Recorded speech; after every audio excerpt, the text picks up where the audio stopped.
महाराष्ट्र के 40 गांव के कनक घाट पर जा रही ट्रक और टेम्पो से पुलिसकर्मी 100 रुपए से 500 रुपए वसूल कर रोज लाखों की कमाई कर रहे थे। इसकी शिकायत मिलने पर विधायक मंगेश चौहान ने इसकी शिकायत की, लेकिन कोई ध्यान प्रशासन के द्वारा न देने पर एक दिन वो सिर पर बांधा पकड़ी ट्रक की स्टीयरिंग बनकर ट्रक चालक और पहुंच गए लुटेरे, जिसके बाद पुलिसकर्मियों के बीच और ट्रक जाने के लिए 500 रुपए दिया। जाने आगे क्या कुछ हुआ और क्या है पूरा मामला। कम है भाई, 500 मत लेना, थोड़ा कम लेना। खाली फेक लेता है।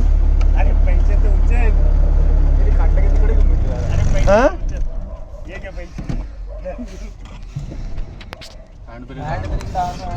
ये बंद कर देता हूं।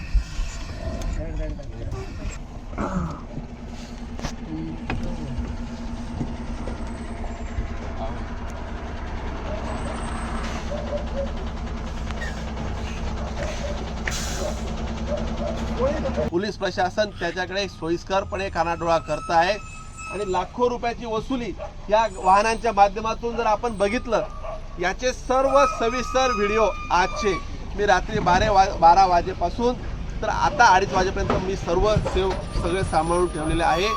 हे मी सर्वच अधिकाऱ्यांना हे देणार आहे।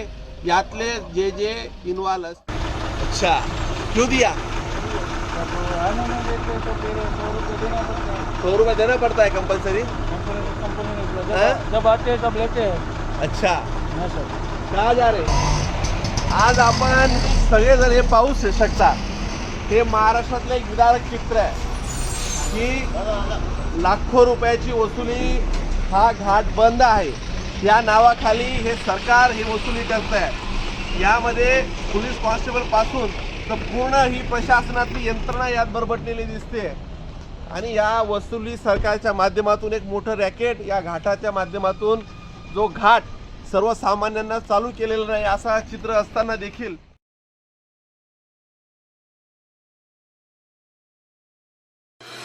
Rabindranath Tagore University, formerly known as ISECT University, the pioneers in skill development with focus on creating industry-ready professionals. Join India's premier skill-based university, Rabindranath Tagore University.